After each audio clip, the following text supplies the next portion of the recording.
Okay, time up for the next build here, and what I'm going to do is another vehicle that's been near and dear to me for quite a while. I'm going to be building the Knight Industries 2000 from Knight Rider.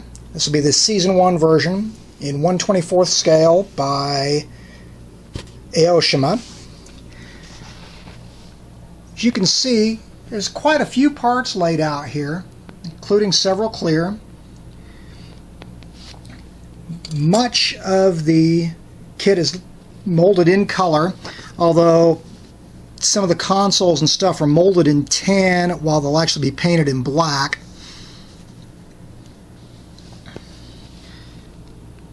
There's not a lot of painting that's going to be required. I mean, you can see the beautiful sheen they've actually got on the body already.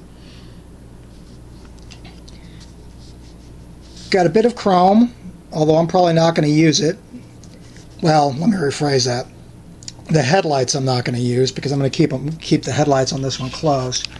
Now, some of you may ask if I plan on lighting this, and the answer is yes and no.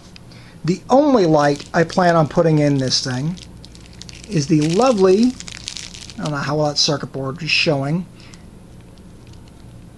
That is the LED scanner provided by Aoshima with the kit, powered by two watch-style batteries, and they get covered with the red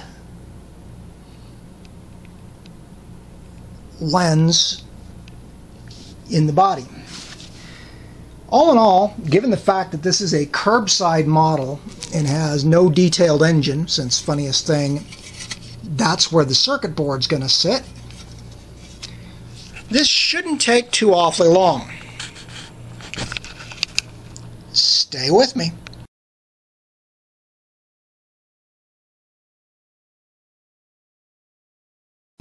Alright, quick progress update. Haven't gotten a lot done here, but got the wheels assembled. The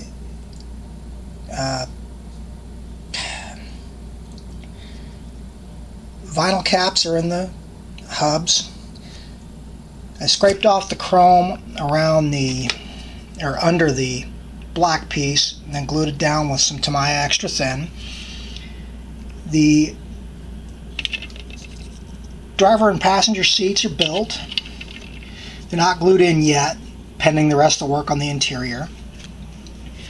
Got the pieces of the front suspension work done, and I have started actually assembling the front suspension. Most of the black kit parts for the undercarriage, I've gone in and dry brushed with silver to help bring out the detail. Since, let's face it, most cars don't have gloss black undersides. Stay with me.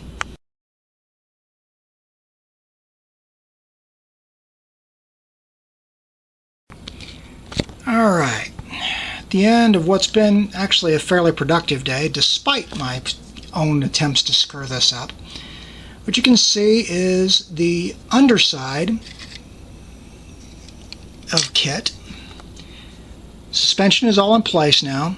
I'm going to hold off actually putting the wheels themselves on until I get the undercarriage actually on the car, despite what the instructions say. Among the various fiddly bits, we have working steering,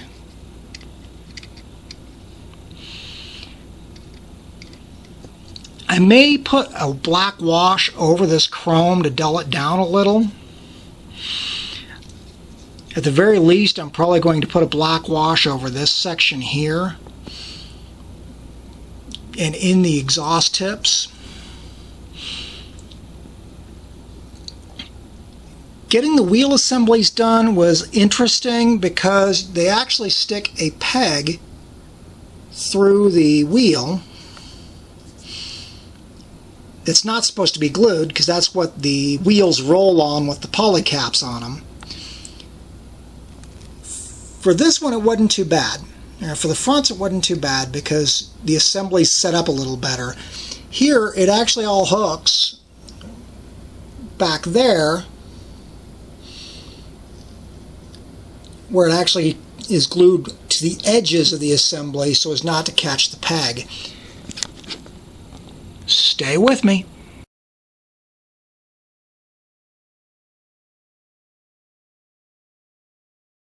Alright, excuse the bright light, but so I could actually see what I'm working on here.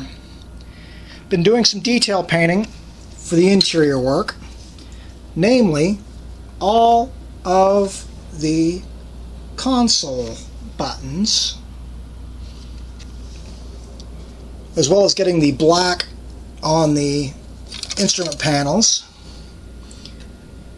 These areas here where the main displays would be, I've left the brown of the plastic because there are decals that go over them. The screens I've painted in silver, and of course here's where you would have the KITT voice indicator. Got the armrests done. Got the rest of the colors on the interior. Slowly but surely we are getting there. Stay with me.